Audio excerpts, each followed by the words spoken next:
आज देश की वो नेता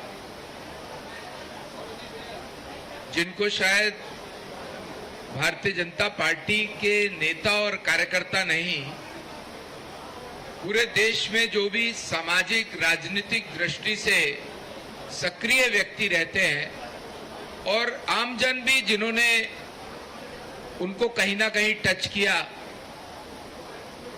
कोई भी उनको भुला नहीं सकता।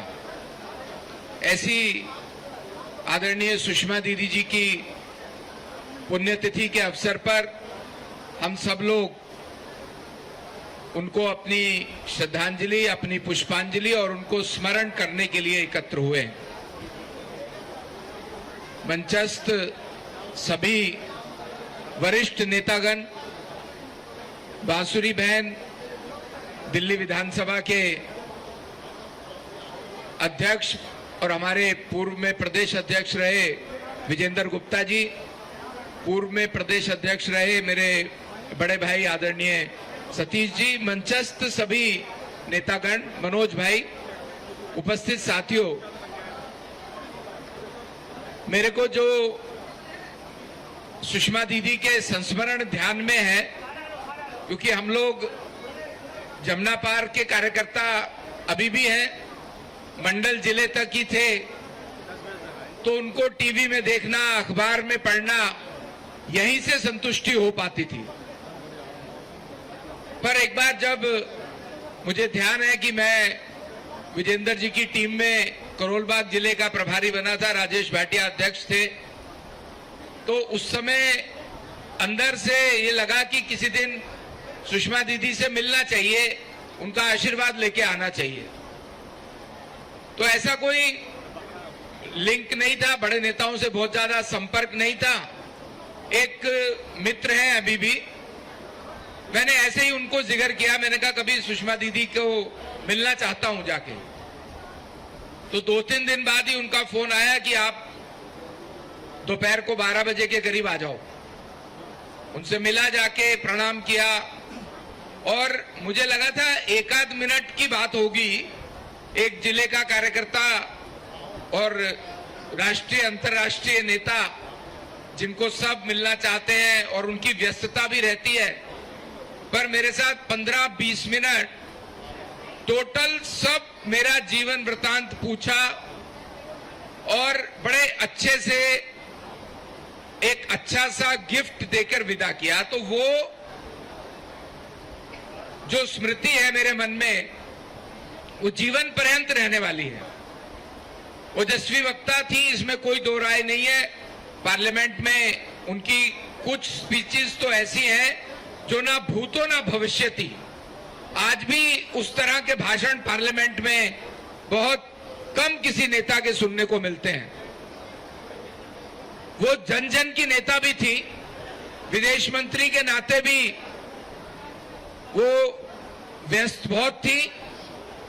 मेरे को उस दौरान भी, क्योंकि मैं मेयर हो गया था, तो उस समय लगातार मिलने का सिलसिला भी हुआ काम के कारण से। पर एक बात मुझे हमेशा याद रहती है कि एक कोई बच्ची विदेश में किसी कारण से फंस गई थी, भारतीय थी, उसको वापस आना था, पर बहुत सी फॉर्मेलिटीज होती हैं, वहां पर कोई पूछने पाछने वाला नहीं होता। तो उस बच्ची के पेरेंट्स ने एक ट्वीट किया और 24 घंटे के अंदर अंदर सुषमा जी ने उसकी ये व्यवस्था की कि वो वापस भारत आ जाए।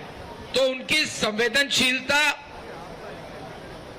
प्रखर वक्ता होने के साथ साथ, इतनी व्यस्त नेता होने के साथ साथ फिर संगठन की भी मर्मज्ञ थी, पर उनकी संवेदनशीलता ऐसी थी जिसके कारण से आज वो बड़ी नेता भी तभी कहलाई क्योंकि उनको जन जन के प्रति संवेदनाएं व्याप्त रहती थी उनके अंदर।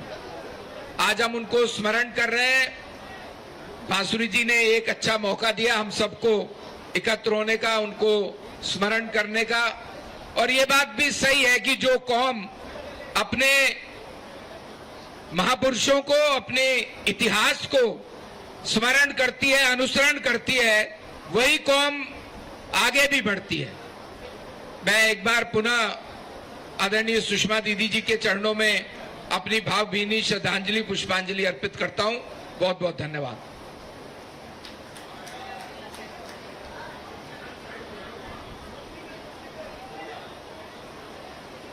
माननीय सांसद उत्तर पूर्वी दिल्ली लोकसभा श्रीमान मनोज तिवारी जी हमारे बीच में हैं।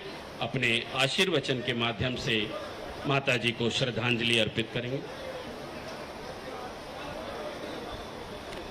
दोस्तों, हम लोग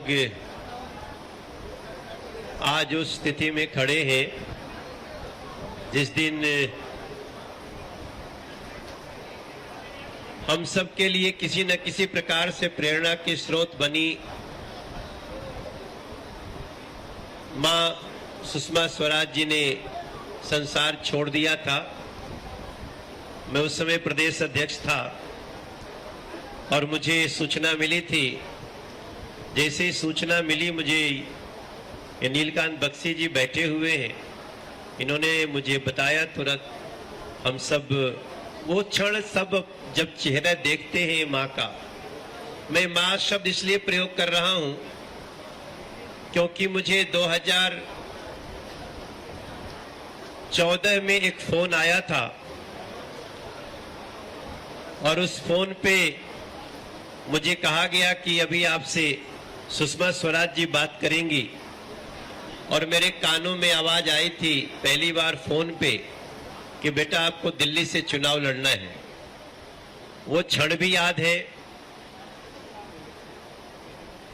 और उसके साथ साथ 6 अगस्त का वो दिन भी याद है और अंतिम दर्शन करते हुए उनको विदा करना भी याद है।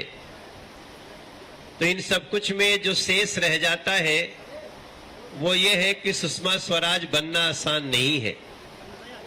बड़े किस्मत से हम सबको ऐसे नेतृत्व करने वाले, मातृवत प्यार देने वाले, एक बड़ी बहन की तरह प्यार देने वाले ऐसी शख्सियतें मिलती हैं। आज बांसुरी के कंधों पे वो जिम्मेदारी है कि वो इनको आगे बढ़ाएं और वो बहुत बखूबी बढ़ा रही हैं। मैं आज इस विश्वास के साथ कि वो ईश्वर के श्री चरणों में आज जो गति देखती होंगी उस बगिया की, उस भारतीय जनता पार्टी परिवार की, तो बहुत प्रसन्न होती होंगी। और मैं अपनी तरफ से उनको पुनः याद करते हुए अपनी तरफ से आज पुनः एक श्रद्धांजलि अर्पित करता हूं। बहुत बहुत धन्यवाद। आनंद जी, अब हमारे बीच में हमारे लोकसभा के सदस्य भाई योगिंदर चंदोलिया जी 2 शब्द बोलेंगे। भाई योगिंदर चंदोलिया जी।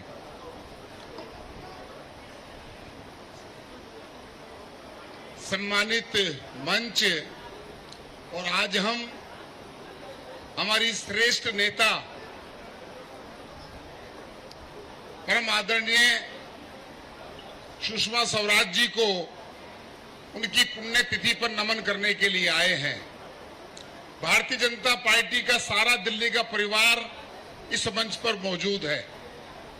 हर व्यक्ति अपने अपनी बातें हमारी बहन जी के साथ भी बता रहे हैं। मैं एक छोटा सा कार्यकर्ता था और दूर से देखकर मैं देखता था बहन जी को कि किस प्रकार से उनका जब भाषण होता था, लेकिन नजदीक से देखने का मौका तब मिला जब भारतीय जनता पार्टी ने मुझे 1998 में विधानसभा का चुनाव लड़ाया। तो वह दिल्ली की मुख्यमंत्री थी। मेरे लोकसभा क्षेत्र